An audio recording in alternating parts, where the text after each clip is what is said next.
ಭಯ ಪಡಬೇಡ, ದಿಗ್ಭ್ರಮೆಗೊಳ್ಳದಿರು, ನಾನೇ ನಿನ್ನ ದೇವರೆಂಬುದಾಗಿ ಸತ್ಯವೇದದಲ್ಲಿ ಬರೆದಿದೆ. ಒಂದು ಕಷ್ಟದಲ್ಲಿ ತಂದಾಕೋದೇ ನಮ್ಮನ್ನ ಸೈತಾನ್ ನಿನ್ನ ಮೇಲೆ ಯುದ್ಧ ಮಾಡ್ತಾನೆ, ಕಾಯಿಲೆಗಳು ಕೊಡ್ತಾನೆ, ಸಾಲ ಮಾಡಲೇಬೇಕು ಅನ್ನೋಂಥ ಪರಿಸ್ಥಿತಿಗಳನ್ನ ತಂದೊಡ್ತಾನೆ, ಅಂತ ಒಂದು ಪರಿಸ್ಥಿತಿಗಳನ್ನ ನಿರ್ಮಾಣ ಮಾಡ್ತಾನೆ. ಇಲ್ಲೇ ನಾವು ಅನೇಕರು ಸೋತೋಗ್ತೀವಿ. ದೇವರೇ, ಯಾಕೆ ನನ್ನ ಜೀವನದಲ್ಲಿ ಇವತ್ತು ಇದನ್ನ ನೀನು ಅಲೋ ಮಾಡಿದೆ, ಯಾಕೆ ಇದನ್ನ ಪರ್ಮಿಟ್ ಮಾಡಿದೆ ನನಗೆ ನನ್ನ ಜೀವನದಲ್ಲಿ ಅಂತ ಹೇಳಿ ಇವತ್ತು ಅನೇಕರು ನೀವು ಕೊರಗ್ತಾ ಇರಬಹುದು. ಜಲರಾಶಿಯಲ್ಲಿ ನೀನು ಹಾದೋಗ್ಲೇಬೇಕಾಗುತ್ತೆ, ನದಿಗಳಲ್ಲಿ ಹಾದೋಗ್ಲೇಬೇಕಾಗುತ್ತೆ, ಬಿರುಗಾಳಿಯಲ್ಲಿ ಹಾದೋಗ್ಲೇಬೇಕಾಗುತ್ತೆ. ಆದ್ರೆ ದೇವರು ಒಂದು ವಾಗ್ದಾನ ಮಾಡಿದ್ರೆ ಏನ್ ಗೊತ್ತಾ? ಅವು ನಿನ್ನನ್ನ ಮುಳುಗಿಸವು. ಯೇಸು ಸ್ವಾಮಿ ಯಾವ ರೀತಿ ಶಿಲುಬೆನ ಹೊತ್ತರು, ಆಮೇಲೆ ಪ್ರಾಣ ಕೊಟ್ಟರು, ರಕ್ತ ಸುರಿಸಿದ್ರು, ಸಮಾಧಿಯಲ್ಲಿ ಇಡಲ್ಪಟ್ರು, ಮೂರನೇ ದಿನ ಜಯವೀರನಾಗಿ ಎದ್ದು ಬಂದ್ರು. ಅದೇ ಒಂದು ಅನುಭವದಲ್ಲೇ ನಾನು ನೀನು ಹಾದೋಗ್ತೀವಿ. ಮಹಿಮೆಯ ಜೀವಿತವನ್ನ ದೇವರು ಕೊಡ್ತಾರೆ. ಅದರಿಂದ ಕಷ್ಟ ನೋಡಿ, ಕಣ್ಣೀರು ನೋಡಿ, ವೇದನೆಗಳನ್ನ ನೋಡಿ ಹಿಂತಿರುಗಬೇಡ್ರಿ ಅಮ್ಮ. ಯೇಸು ಸ್ವಾಮಿನ ಬಿಡಬೇಡ್ರಿ.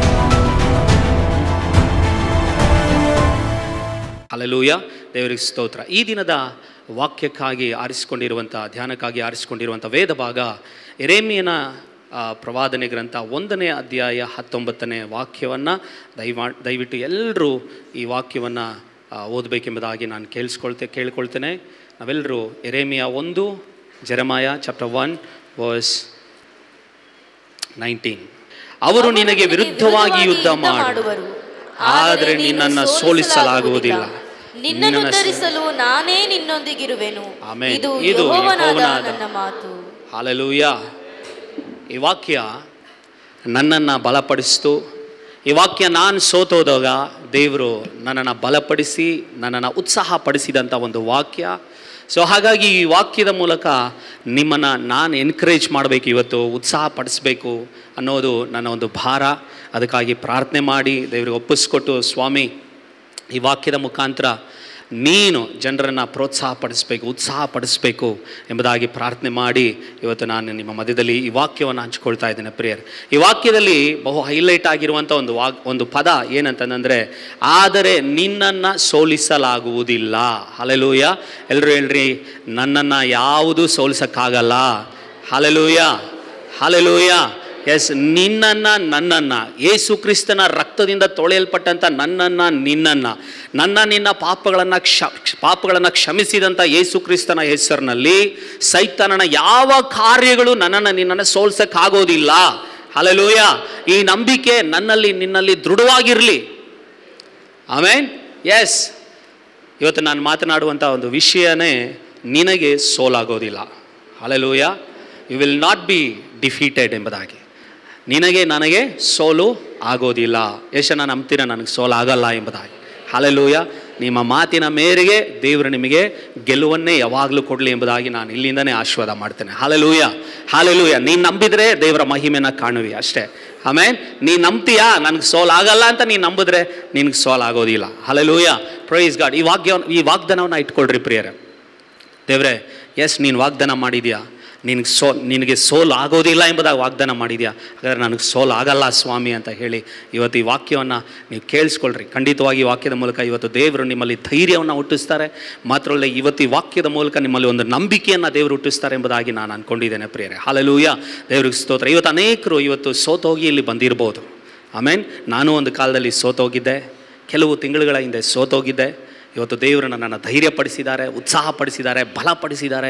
ದೇವರು ನನಗೊಂದು ಅದ್ಭುತ ಮಾಡಿದ್ದಾರೆ. ಅದಕ್ಕೆ ಈ ವಾಕ್ಯ ಸಾರ್ತಾ ಇದ್ದಾರೆ. ಹಲ್ಲೆಲೂಯಾ. ಅದಕ್ಕೆ ದೇವರ ಸಮ್ಮುಖದಲ್ಲಿ ಈ ವಾಕ್ಯವನ್ನು ಸಾರ್ತಾ ಇದೆ. ಅನೇಕರು ನಿಮ್ಮ ವ್ಯಾಪಾರಗಳಲ್ಲಿ ಇವತ್ತು ಲಾಸ್ ಮೇಲೆ ಲಾಸ್ ಆಗ್ತಾ ಇರ್ಬೋದು. ಏನೋ ಒಂದು ಮಾಡೋಕ್ಕೋಗಿ ಎಲ್ಲವನ್ನ ಏನಾಗ್ತಾ ಇರ್ಬೋದು, ನಷ್ಟವಾಗಿ ಅನುಭವಿಸ್ತಾ ಇರ್ಬೋದು. ಭಯಪಡಬೇಡ್ರಿ. ಇವತ್ತು ಅಂಥವ್ರು ಇಲ್ಲಿ ಬಂದಿದ್ದರೆ ಈ ವಾಕ್ಯ ನಿಮಗೋಸ್ಕರನೇ. ಅನೇಕರು ಅನಾರೋಗ್ಯದಿಂದ ಅಯ್ಯೋ ಈ ಕಾಯಿಲೆ ನನ್ನನ್ನು ಬಿಟ್ಟೋಗ್ತಾ ಇಲ್ಲವೇ ಅಂತ ಹೇಳಿ ಇವತ್ತು ನೀವು ನೋವನ್ನು ಅನುಭವಿಸ್ತಾ ಇರ್ಬೋದು. ಯಾಕಪ್ಪ ನನ್ನ ಜೀವನದಲ್ಲಿ ಹೀಗೆ, ಈ ಪ್ರಶ್ನೆ ನನ್ನಲ್ಲೂ ಇತ್ತು. ಆಮೇನ್. ಹಲ್ಲೆಲೂಯಾ. ಈ ವಾಕ್ಯ ನಿನಗೋಸ್ಕರ. ಮಗಳ ಕುರಿತು ಯೋಚನೆ ಮಾಡ್ತಾ ಇರುವಂಥವ್ರು ಎಷ್ಟೋ ಜನ ಇವತ್ತು ಇಲ್ಲಿ ಇದ್ದಿರ್ಬೋದು.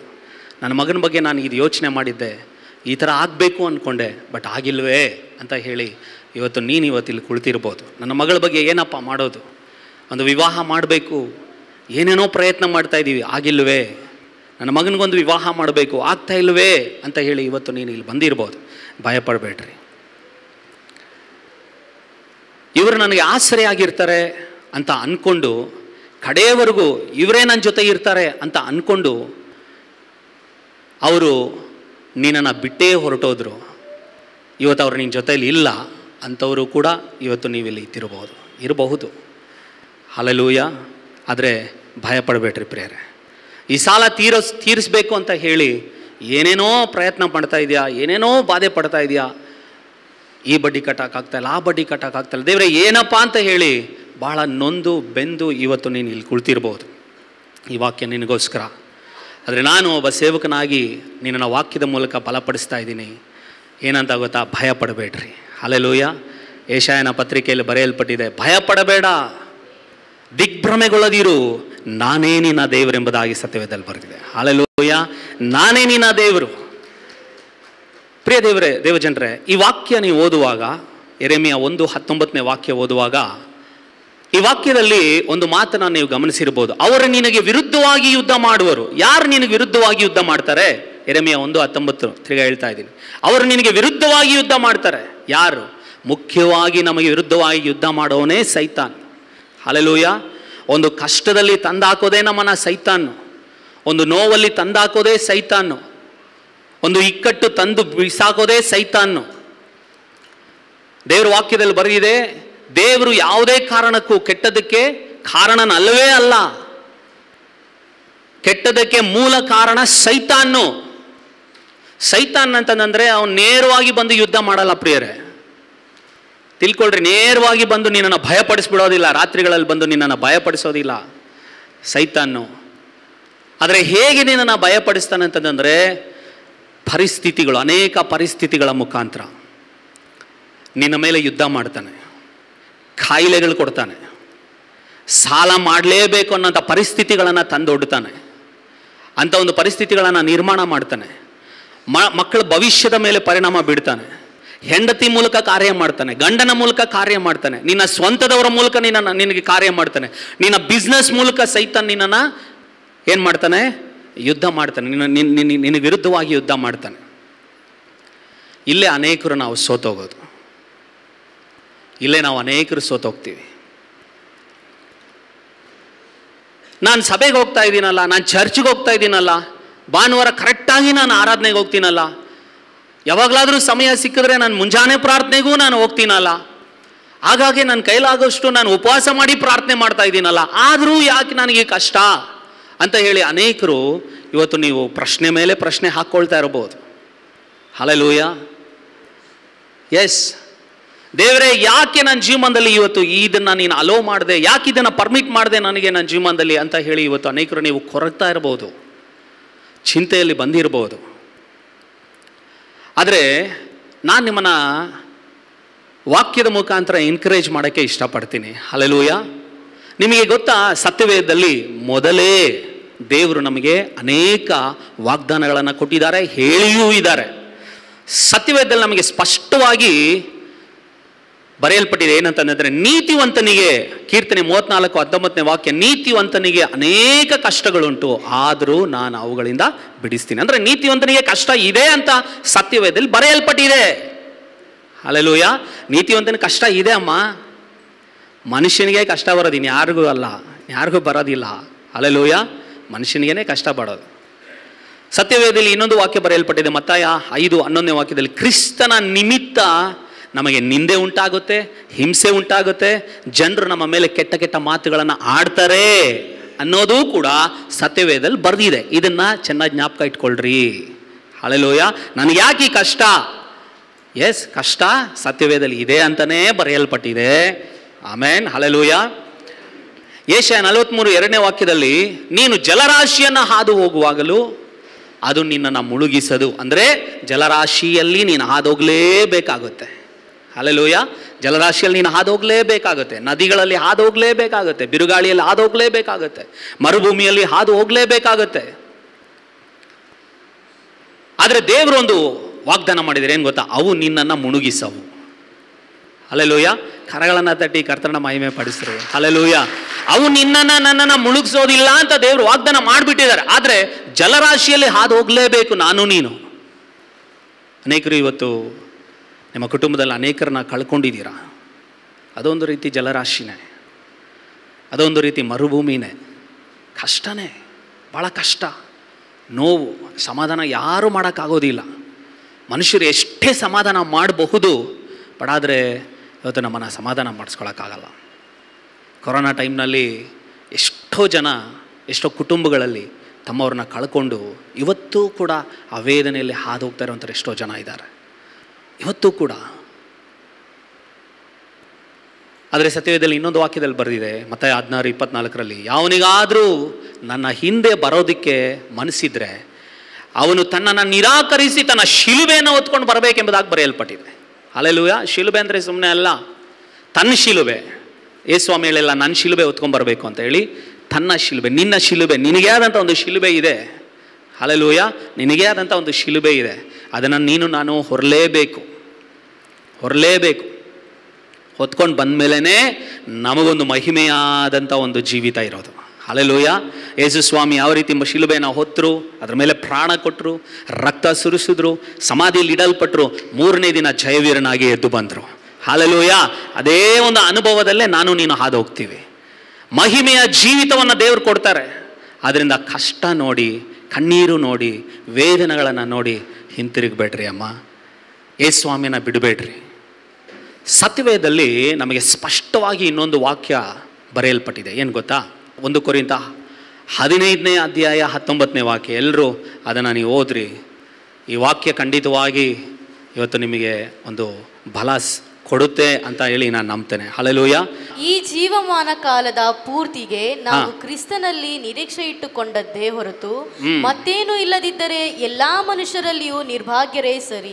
ಈ ಜೀವಮಾನ ಕಾಲದ ಪೂರ್ತಿಗೆ ಅಂತಂದ್ರೆ ಈ ಲೋಕದಲ್ಲಿ ಜೀವಮಾನ ನಡೀಬೇಕಲ್ಲ, ಇದು ನನಗೆ ಯಾವಾಗಲೂ ಸುಖಕರವಾಗಿಯೇ ಇರಬೇಕು, ನಾನು ಚೆನ್ನಾಗಿರಬೇಕು, ಯೇಸು ಸ್ವಾಮಿಯನ್ನು ನಂಬಿರೋದೇ ನಾನು ಅದಕ್ಕೆ ಅಂತ ಏನಾದರೂ ನೀವು ಅಂದ್ಕೊಂಡಿದ್ರೆ, ಹಲ್ಲೆಲೂಯಾ, ಈ ಜೀವಮಾನದ ಕಾಲದ ಪೂರ್ತಿಗೆ ನಾವು ಕ್ರಿಸ್ತನಲ್ಲಿ ನಿರೀಕ್ಷೆ ಇಟ್ಟುಕೊಂಡದ್ದೇ ಹೊರತು ಮತ್ತೇನು ಇಲ್ಲದಿದ್ದರೆ ಎಲ್ಲ ಮನುಷ್ಯರಲ್ಲಿಯೂ ನಾನು ನೀನು ನಿರ್ಭಾಗ್ಯನೆಂಬುದಾಗಿ ಬರೆಯಲ್ಪಟ್ಟಿದೆ. ಹಲ್ಲೆಲೂಯಾ. ಬರೀ ನೀನು ಸುಖಕ್ಕೋಸ್ಕರ ಇವತ್ತು ಯೇಸು ಸ್ವಾಮಿಯನ್ನು ನಂಬಿದ್ರೆ ನೀನು ನಿರ್ಭಾಗ್ಯನು. ಬಟ್ ಆದರೆ ಒಂದು ಮಾತ್ರ ತಿಳ್ಕೊಳ್ರಿ ಪ್ರಿಯ ಸಹೋದರ ಸಹೋದರಿಯರೇ, ಹಾಗಾದರೆ ಕಷ್ಟಗಳೇ ನಮ್ಮ ಜೀವಮಾನನ ಅಂತ ನಾನು ಹೇಳೋದಿಲ್ಲ. ಹಲ್ಲೆಲೂಯಾ. ಕಷ್ಟಗಳಲ್ಲೇ ಹಾದೋಗ್ಬೇಕಾ ನಾನು? ಈ ನೋವಲ್ಲೇ ನಾನು ಹಾದೋಗ್ಬೇಕಾ? ಈ ಸಾಲನೇ ಇರುತ್ತಾ ನನಗೆ? ಯಾವಾಗಲೂ ನನಗೆ ಲಾಸೇ ಇರುತ್ತಾ ಅಂತ ನಾನು ಇಲ್ಲಿಂದ ಹೇಳ್ತಾ ಇಲ್ಲ ನಿಮಗೆ. ಹಲ್ಲೆಲೂಯಾ. ಹಲ್ಲೆಲೂಯಾ. ನಾನು ಆಗಲೇ ಹೇಳಿದೆ, ಜಲರಾಶಿಯಲ್ಲಿ ಹಾದು ಹೋಗುವಾಗಲೂ ಕೂಡ ಅವು ನಿನ್ನನ್ನು ಮುಳುಗಿಸೋದು ಅಂತ ದೇವರ ವಾಕ್ಯದಲ್ಲಿ ಬರೆಯಲ್ಪಟ್ಟಿದೆ. ನೀತಿವಂತನಿಗೆ ಸಂಭವಿಸುವ ಕಷ್ಟಗಳು ಅನೇಕವಿದ್ರೂ ಅವೆಲ್ಲವುಗಳಿಂದ ನಾನು ಬಿಡಿಸ್ತೀನಿ. ಯಾರು ಹೇಳ್ತಾ ಇರೋದು ಮಾತಿದು? ಕಮನ್ ಹೇಳ್ರಿ, ಯಾರು? ಯೇಸು ಸ್ವಾಮಿ ಹೇಳ್ತಾರಂತ ಮಾತು. ಅದರಿಂದ ಪ್ರಿಯ ಕ್ರೈಸ್ತರೇ, ಸಭೆಯವರೇ, ಇವತ್ತು ಎಲ್ಲ ಕಷ್ಟಗಳನ್ನು ಎದುರಿಸೋಕ್ಕೆ ನಾನು ನೀನು ಸಿದ್ಧವಾಗಿರಬೇಕು.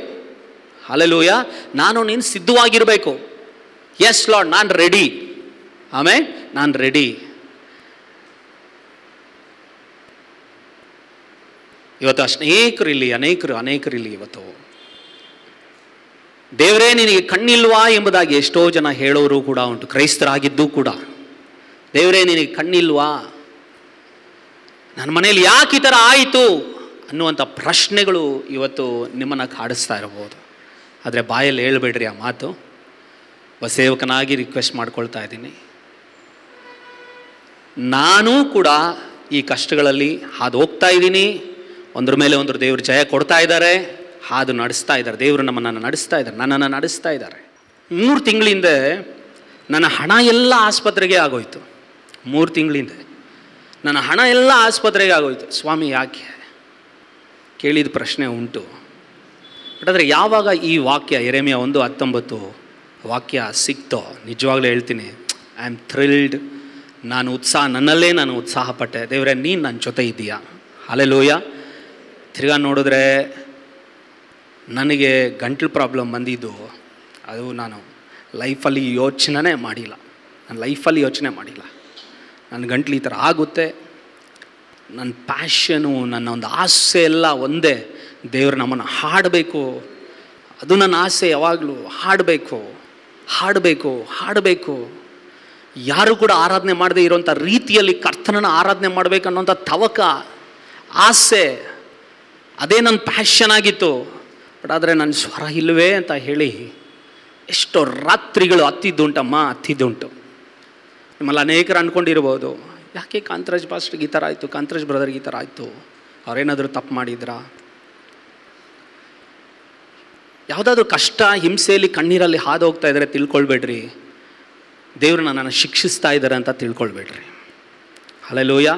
ಹಂಗಂದಿದ್ರೆ ಯೇಸು ಸ್ವಾಮಿಯ 12 ಶಿಷ್ಯರನ್ನ ಏನು ಮಾಡಿದ್ರು? ಯಾಕೋಬನನ್ನು ಕೊಲೆ ಮಾಡಿದ್ರು, ಒಬ್ಬನನ್ನು ಎಣ್ಣೆಯಲ್ಲಿ ಹಾಕಿ ಕುದಿಸಿದ್ರು, ಒಬ್ಬನನ್ನು ಗರಗಸೆಯಲ್ಲಿ ಕೊಯ್ದರು. ಅದೆಲ್ಲ ಶಿಕ್ಷೆ ಅಂತ ಅಂದ್ಕೊಂಡ್ರೆ ಬೈಬಲಲ್ಲಿ ಯೋಚನೆ ಮಾಡಿರಿ, ಅನೇಕ ಶಿಷ್ಯರು ಭಾಳ ಹಿಂಸೆಯನ್ನು ಅನುಭವಿಸಿ ಹಾದೋದ್ರು, ಹಿಂಸೆಯಲ್ಲಿ ಹಾದೋದ್ರು, ಕಷ್ಟದಲ್ಲಿ ಹಾದೋದ್ರು. ಇವತ್ತು ನಿಮ್ಮ ಪ್ರಶ್ನೆಗೆ ಒಂದು ಉತ್ತರ ಕೊಡ್ತೀನಿ.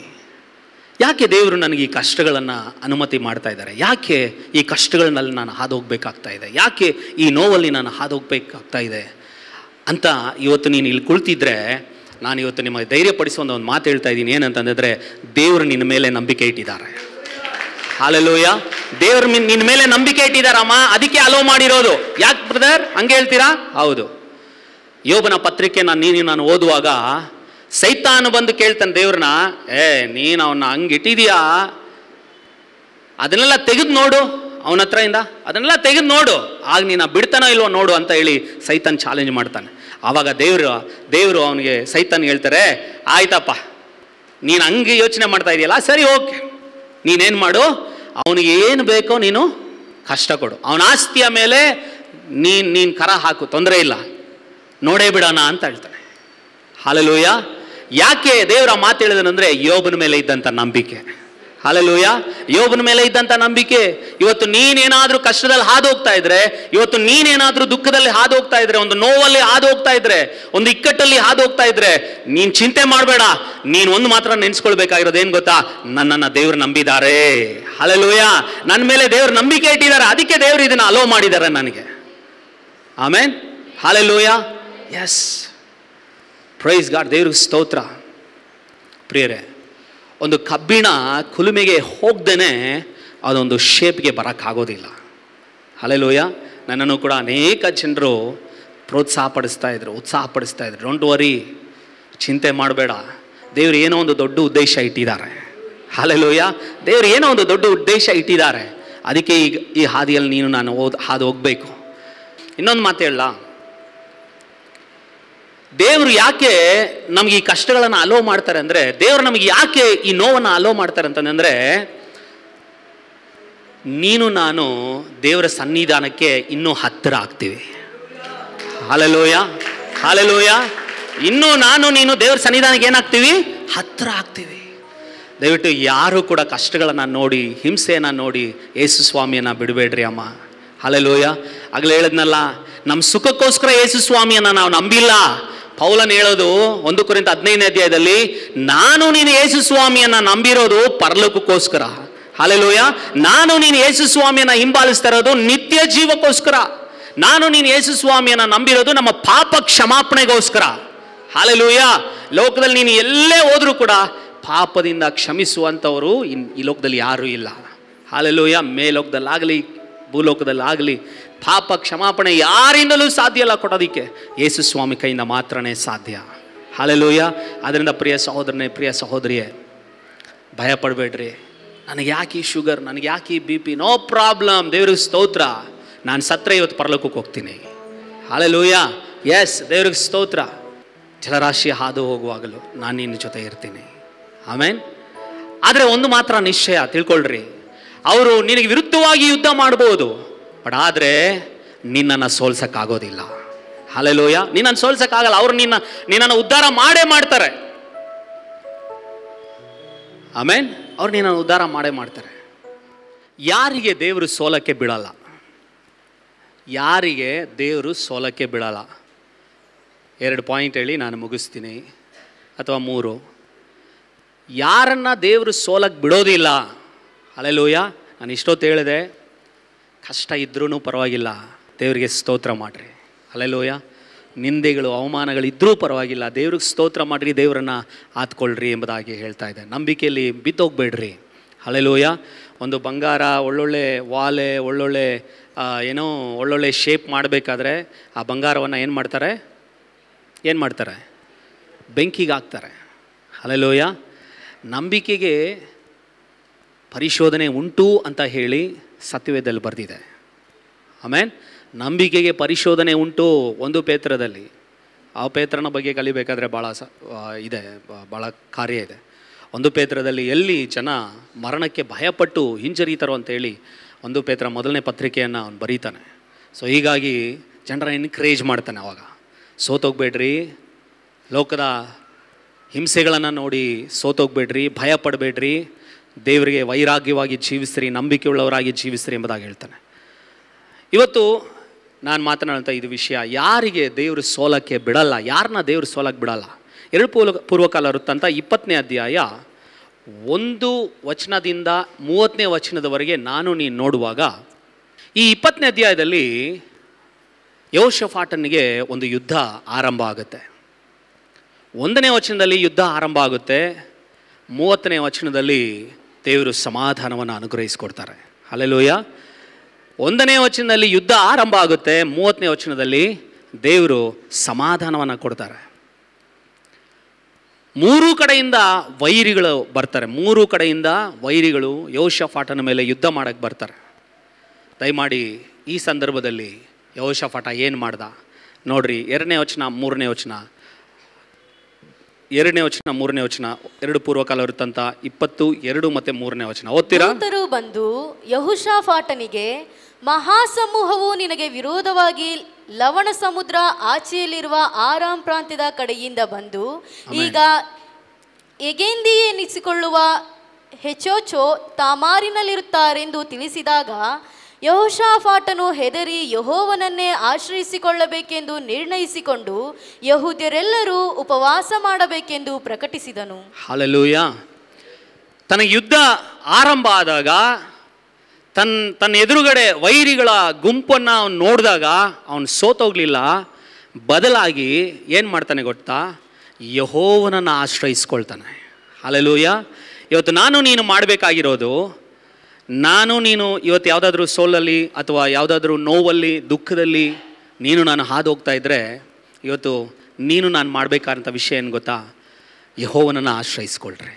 ಹಲ್ಲೆಲೂಯ. ಯೆಹೋಷಾಫಾಟನಿಗೆ ವಿರುದ್ಧವಾಗಿ 3 ದೇಶಗಳವರು ಕೂಡ ಯುದ್ಧ ಮಾಡಕ್ಕೆ ಬರ್ತಾರೆ. ಇವತ್ತು ಇಸ್ರೇಲ್ನಲ್ಲಿ ಕೂಡ ಯುದ್ಧ ನಡೀತಾ ಇದೆ. ಸಿರಿಯಾ ದೇಶ ಒಂದು ಕಡೆ, ಲೆಬನಾನ್ ದೇಶ ಒಂದು ಕಡೆ, ಯೆಮೆನ್ ಒಂದು ಕಡೆ, ಇರಾನ್ ಒಂದು ಕಡೆ, ಈ ರೀತಿ ಸುತ್ತ ಇರುವಂಥ ದೇಶಗಳು 1948ರಿಂದಲೂ ಕೂಡ, ಅದಕ್ಕಿಂತ ಮುಂಚೆಯಿಂದಲೂ ಕೂಡ ಇಸ್ರಾಯೇಲರ ಮೇಲೆ ಯುದ್ಧಗಳು ನಡೀತಾನೇ ಇದೆ. 1967ರಲ್ಲಿಯೂ ಕೂಡ ಅರಬ್ ಕಂಟ್ರೀಸ್, ಅನೇಕ ಕಂಟ್ರಿಗಳು ಕೂಡ ಅದರ ಮೇಲೆ ಬಂತು. ಬಟ್ ಆದರೆ ಇಸ್ರಾಯೇಲರನ್ನ ಇವತ್ತು ಕೂಡ ಯಾರೂ ಕೂಡ ಸೋಲ್ಸೋಕ್ಕಾಗ್ತಾ ಇಲ್ಲ. ಯಾಕೆಂದರೆ ಇಸ್ರಾಯೇಲ್ಯರನ್ನು ಕಾಯುವಂಥ ದೇವರು ತೂಕಡಿಸುವುದಿಲ್ಲ, ನಿದ್ರಿಸುವುದಿಲ್ಲ ಅಂತ ಸತ್ಯವೇದದಲ್ಲಿ ಬರೆದಿದೆ. ಅದೇ ರೀತಿ ಅಮ್ಮ, ನಿನ್ನನ್ನು ನನ್ನನ್ನು ಕಾಯುವಂಥ ದೇವರು ಅವರು ತೂಕಡಿಸೋದಿಲ್ಲ, ನಿದ್ರಿಸೋದಿಲ್ಲ. ಹಲ್ಲೆಲೂಯ.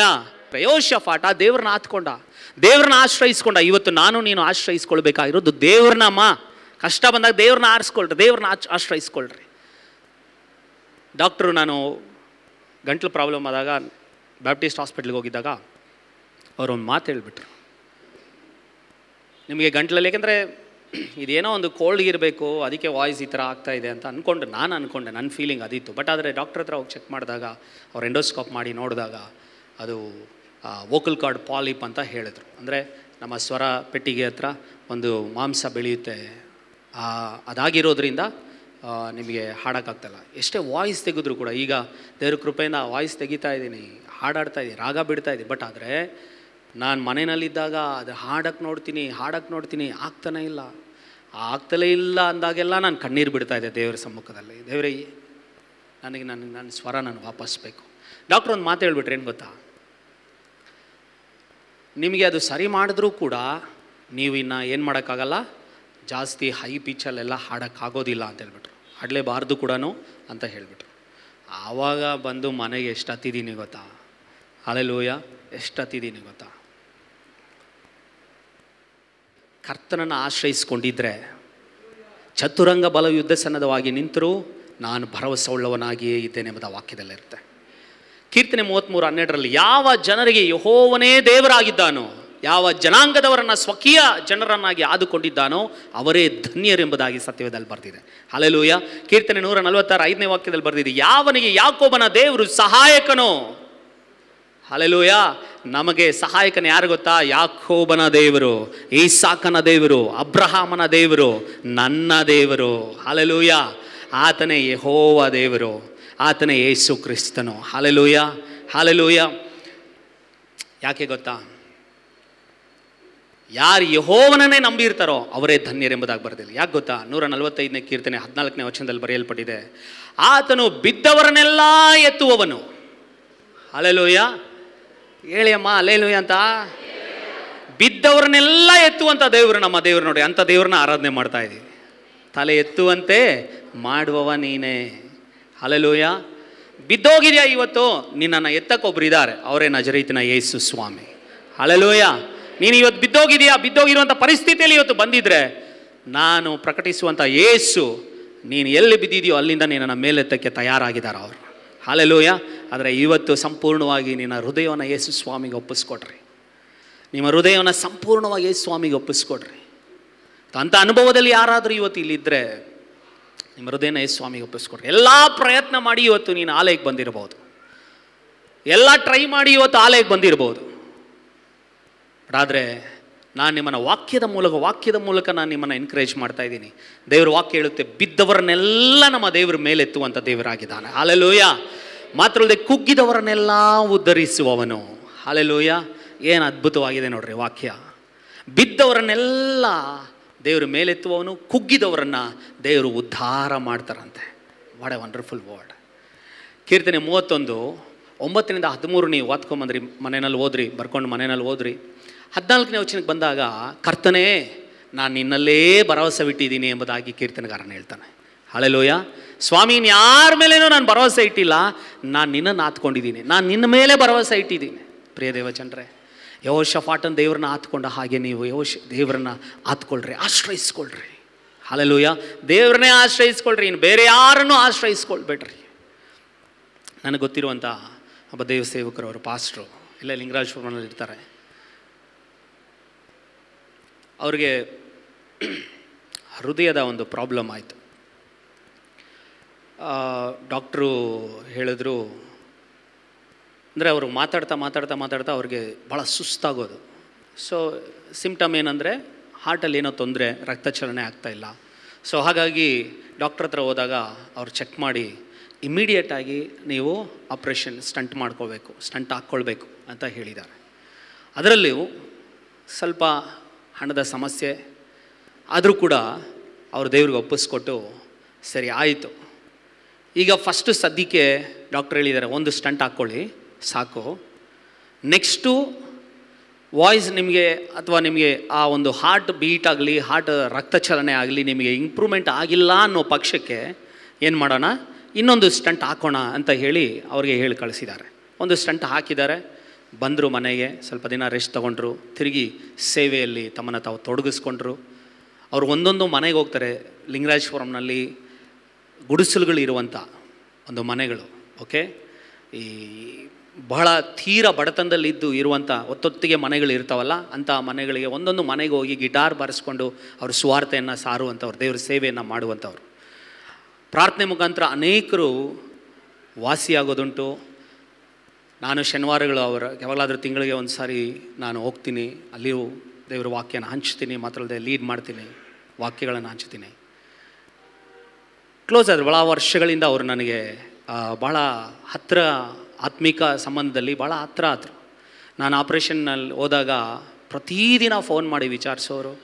ಮಾತ್ರವಲ್ಲದೆ ಹಾಸ್ಪಿಟ್ಲಲ್ಲಿ ಬಂದು ಅವತ್ತು ಆಪ್ರೇಷನ್ ಅಂದಾಗ ನನಗೋಸ್ಕರ ಉಪವಾಸ ಇದ್ದು ದೇವರ ಆಲಯದಲ್ಲಿ ಪ್ರಾರ್ಥನೆ ಮಾಡಿದಂಥ ಒಬ್ಬ ದೇವ ಸೇವಕರವರು.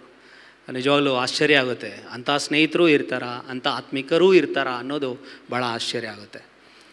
ಅವ್ರು ಹೇಳಿದರು, ಪಾಸ್ಟರ್ ನಾನು ಊಟ ಮಾಡಲ್ಲ, ಬಟ್ ಆದರೆ ನಿಮಗೋಸ್ಕರ ನೀವು ಗುಣ ಆಗಬೇಕು, ನೀವು ತಿರುಗಿ ನಮ್ಮ ಸಭೆಯಲ್ಲಿ ಬಂದು ಹಾಡಬೇಕು, ಅದನ್ನು ನಾನು ನೋಡಬೇಕು, ಜನ ನಿಮ್ಮನ್ನು ಕೇಳ್ತಾ ಇದ್ದಾರೆ, ಹಾಡಬೇಕು ನೀವು ಅಂತೇಳಿ. ಅದೇನೋ ಗೊತ್ತಿಲ್ಲ, ಅದು ಯಾಕೆ ಸ್ವಾಮಿ, ನಾನು ಹತ್ರ ಕೇಳಿದ್ದೇನೆ, ಯಾಕೆ ಇವ್ರಿಗಿಂತ ಒಂದು ಪ್ರೀತಿ. ಉಪವಾಸ ಇದ್ದು ದೇವರ ಸನ್ನಿಧಾನದಲ್ಲಿ ಪ್ರಾರ್ಥನೆ ಮಾಡ್ತಾಯಿರೋರು. ತಿರ್ಗಾ ನಂದು ಆದಮೇಲೆ ಆಪ್ರೇಷನ್ನು ಒಂದು ಸ್ವಲ್ಪ 2ನೇ ವಾರಕ್ಕೆ ಏನು ಮಾಡಿದ್ರು, ಅವ್ರಿಗೆ ಡಾಕ್ಟ್ರು ಡೇಟ್ ಕೊಟ್ಟಿದ್ರು, ಇಂಥ ದಿನದಲ್ಲಿ ಬಂದು ನೀನು ಆಪ್ರೇಷನ್ ಮಾಡಲೇಬೇಕು, ಇನ್ನೊಂದು ಸ್ಟಂಟ್ ಹಾಕಲೇಬೇಕು ಅಂತ ಹೇಳಿದರು. ಆದರೆ ಒಂದು ಹೇಳ್ತೀನಿ ಪ್ರಿಯರೇ, ಅವ್ರು ಯಾವಾಗಲೂ ದೇವ್ರನ್ನ ಹುಡುಕೋರು, ದೇವ್ರನ್ನ ಆಶ್ರಯಿಸ್ಕೊಳ್ಳೋರು, ಎಲ್ಲದಕ್ಕೂ ದೇವ್ರ ಮೇಲೆ ತಮ್ಮ ಭಾರವನ್ನು ಹಾಕೋರು. ಹಾಸ್ಪಿಟ್ಲಿಗೆ ಹೋದರು, ಚೆಕ್ ಮಾಡ್ಕೋಬೇಕು, ಬಿಫೋರ್ ಆಪ್ರೇಷನ್ನು 1 ವೀಕ್ ಬಿಫೋರ್ ಬರಬೇಕು, ಚೆಕ್ ಮಾಡಿಸ್ಬೇಕು. ಸರಿ, ಎಲ್ಲ ಹೋದರು. TMT ಟೆಸ್ಟ್ ಮಾಡ್ತಾ ಇದ್ದಾರೆ. TMT ಟೆಸ್ಟ್ ಗೊತ್ತಲ್ಲ, ಥ್ರೆಡ್ ವೀಲಲ್ಲಿ ನಡೆಯೋದು, ನಡೆಸ್ತಾನೇ ಇರ್ತಾರೆ. ಒಂದು 15 ನಿಮಿಷ, ಒಂದು ಹಾಫ್ ಆನ್ ಅವರ್ ನಡೆಸ್ತಾರೆ ಅವರು. ಯಾಕೆಂದರೆ ನಮ್ಮ ಹಾರ್ಟ್ ಬೀಟು ಕರೆಕ್ಟಾಗಿದೆಯಾ, ಇಲ್ಲ ತುಂಬ ಗಸೆ ಬರುತ್ತಾ, ತುಂಬ ಉಸಿರಾಡೋಕ್ಕೆ ಕಷ್ಟ ಆಗುತ್ತಾ, ಅದನ್ನು ಟೆಸ್ಟ್ ಮಾಡೋಕ್ಕೆ TMT ಟೆಸ್ಟ್ ಮಾಡಿದ್ರು. ದೇವ್ರಿಗೆ ಸ್ತೋತ್ರ, ಹಾಫ್ ಆನ್ ಅವರ್ ಕಂಟಿನ್ಯೂಸ್ ಆಗಿ ನಡೆದಿದ್ದಾರೆ ಥ್ರೆಡ್ ವೀಲ್ ಮೇಲೆ ಅವರು. ಆಮೇಲೆ ಡಾಕ್ಟರ್ ಹತ್ರ ರಿಪೋರ್ಟ್ ಹೋಗಿ ತೋರಿಸುವಾಗ, ವಾವ್, ನಿಮಗೆ ಇನ್ನೊಂದು ಸ್ಟೆಂಟ್ ಹಾಕುವಂಥ ಅವಶ್ಯಕತೆಯೇ ಇಲ್ಲ, ದೇವರು ಸಂಪೂರ್ಣವಾಗಿ ನಿಮ್ಮನ್ನು ವಾಸಿ ಮಾಡಿ. It's a miracle. ಇದು ಅದ್ಭುತ ಅಂತ ಹೇಳ್ತಾ ಇದ್ದಾರೆ. ಹಲ್ಲೆಲೂಯಾ. ಅದಕ್ಕೆ ನಾನು ಹೇಳ್ತೀನಿ ಕೇಳ್ರಿ, ಜಲರಾಶಿಯಲ್ಲಿ ಹಾದು ಹೋಗಲೇಬೇಕು, ಬೆಂಕಿಯಲ್ಲಿ ನಡಿಲೇಬೇಕು, ನೋವಲ್ಲಿ ಹಾದು ಹೋಗಲೇಬೇಕಾಗತ್ತೆ. ಆದರೆ ಒಂದು ಹೇಳ್ತೀನಿ, ಜಲರಾಶಿ ನಿಮ್ಮನ್ನು ಮುಳುಗಿಸೋದಿಲ್ಲ. ಹಲ್ಲೆಲೂಯಾ. ಅಗ್ನಿ ನಿಮ್ಮನ್ನು ಸುಡೋದಿಲ್ಲ. ಶದ್ರಕ್, ಮೇಷಕ್, ಅಬೇದ್ನೆಗೋ ಅವ್ರನ್ನ ಯಾವ ರೀತಿ ದೇವರು ಅವ್ರ ಜೊತೆ ಇದ್ದು ನಡೆಸಿದ್ರೋ ಅದೇ ರೀತಿಯಾಗಿ ಬೆಂಕಿಯ ವಾಸನೆ ಕೂಡ ನಿಮ್ಮನ್ನು ಮುಟ್ಟೋದ ಹಾಗೆ ಇರೋ ಹಾಗೆ ದೇವ್ರು ಕಾರ್ಯ ಮಾಡ್ತಾರೆ.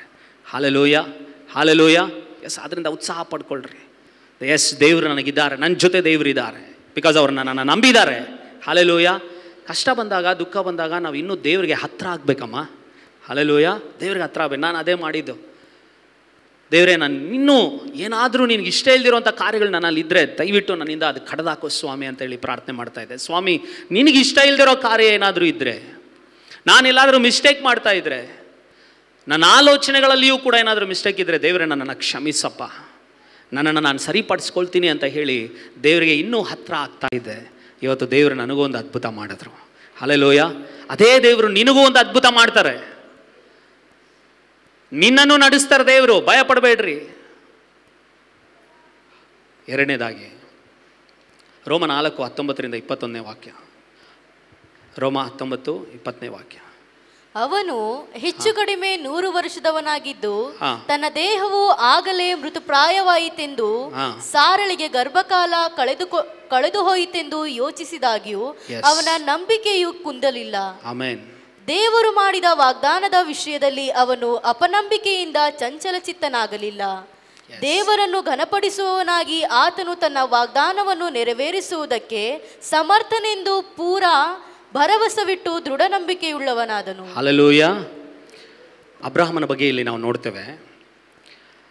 20ನೇ ವಾಕ್ಯದಲ್ಲಿ ಬರೆಯಲ್ಪಟ್ಟಿದೆ, ದೇವರು ಮಾಡಿದ ವಾಗ್ದಾನದ ವಿಷಯದಲ್ಲಿ ಅವನು ಅಪನಂಬಿಕೆಯಿಂದ ಚಂಚಲಚಿತ್ತನಾಗಲಿಲ್ಲ ಅಂತ. ನೋಡ್ರಿ, ಹಲ್ಲೆಲೂಯಾ. ಯಾರಿಗೆ ದೇವರು ಸೋಲಾಗಕ್ಕೆ ಬಿಡಲ್ಲ ಗೊತ್ತಾ?